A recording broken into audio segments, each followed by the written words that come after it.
What if ChatGPT wrote an episode of Star Trek Strange New Worlds?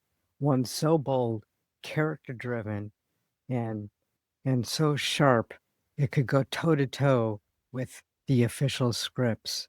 Picture this: Captain Pike faces an impossible ethical dilemma and it tests Starfleet's ideals. We're going to talk about this. Hi, I'm Lorri, and this is Did You See That Show?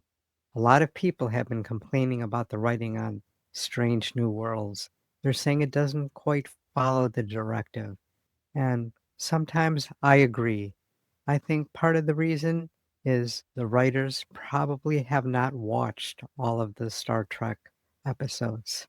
Go figure. I think it should be a requirement. If you're going to do a spin off or a sequel or anything like that, I think it should be mandatory that you watch the other episodes in the other series.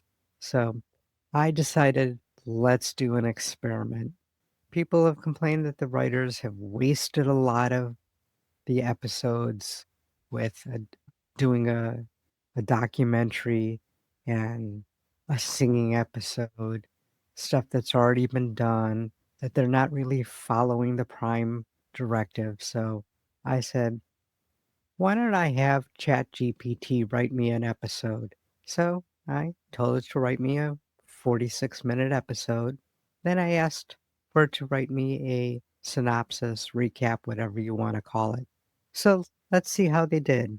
And here it is: Star Trek Strange New Worlds. The episode is called Echoes of Tomorrow. The USS Enterprise picks up a faint radiation from a drifting escape pod near the edge of Federation space. When the pod is brought aboard, the crew discovers a single survivor, a Starfleet Ensign who claims to be from 20 years in the future. His arrival sparks questions about paradoxes, trust, and whether itself can be altered. Captain Pike orders a cautious investigation. Spock detects that the survivor's DNA as authentic, but records show he doesn't exist. Dr. Mbanga notes his body is suffering from temporal destabilization, meaning that his molecules are slowly slipping back and forth in time. Pike is torn. Does he protect this man as a patient, or does he consider him a threat to the timeline?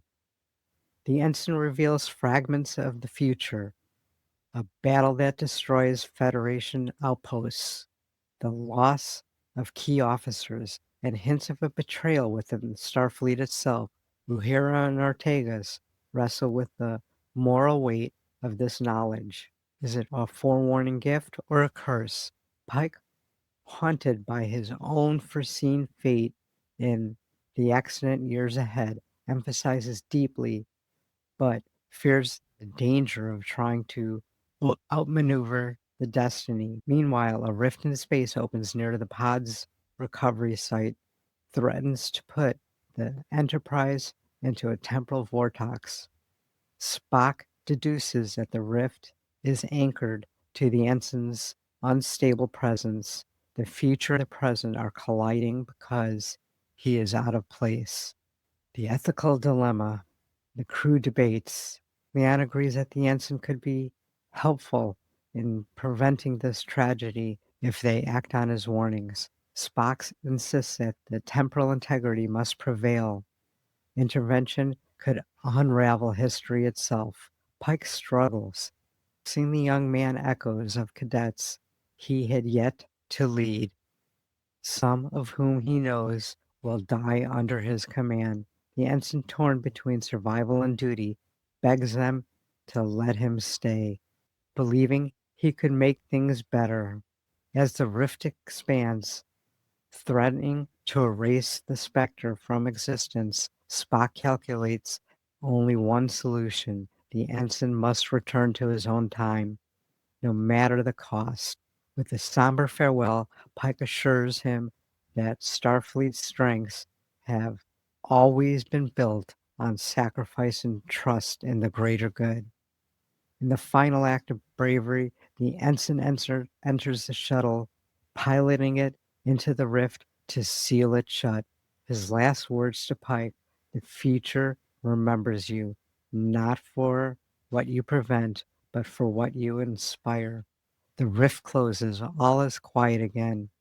In the ready room, Pike reflects the weight of the destiny, how much is written and how much is shaped by choices. He admits to number one that he doesn't know if he made the right call, only that he made the one that let his crew live to see tomorrow.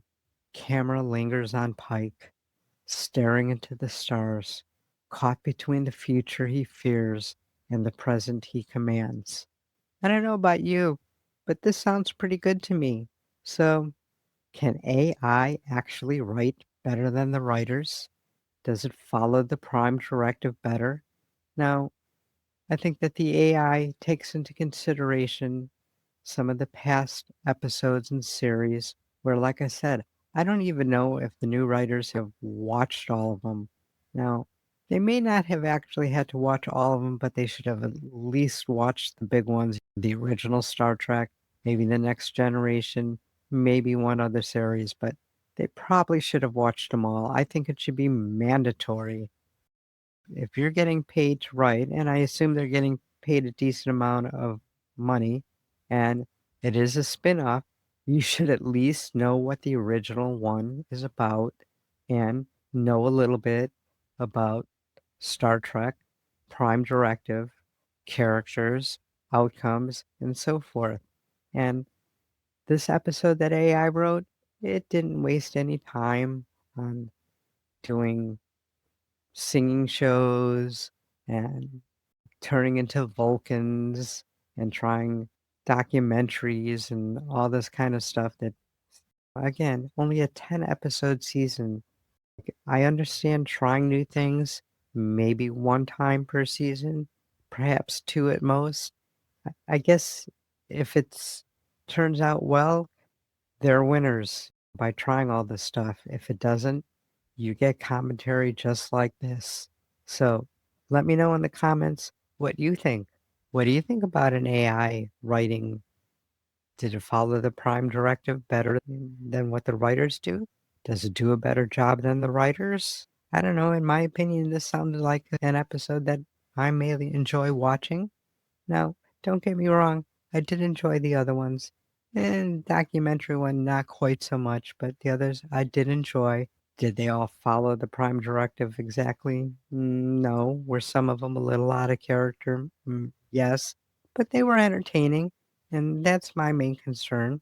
Now, if you're a true Trekkie, you got really upset about some of this stuff. It depends on if you're watching it just for entertainment or because you're a true Trekkie and you're gonna really follow everything and must follow all the rules and so forth. Personally, like I said, I know some of them, not all of the rules and not all of the directives and all that, but I like it more for the entertainment. Now, like I said, I'm in the middle, and I think a lot of us are in the middle. I'm not putting any of you true Trekkies down and want it to follow exactly because it should, at least better than it has. And we'll see. My understanding is next season, which seems to be the last season of it, they're going to try more new things. So for some reason, they think this is a winning way to do things. So again, let me know in the comments what you think.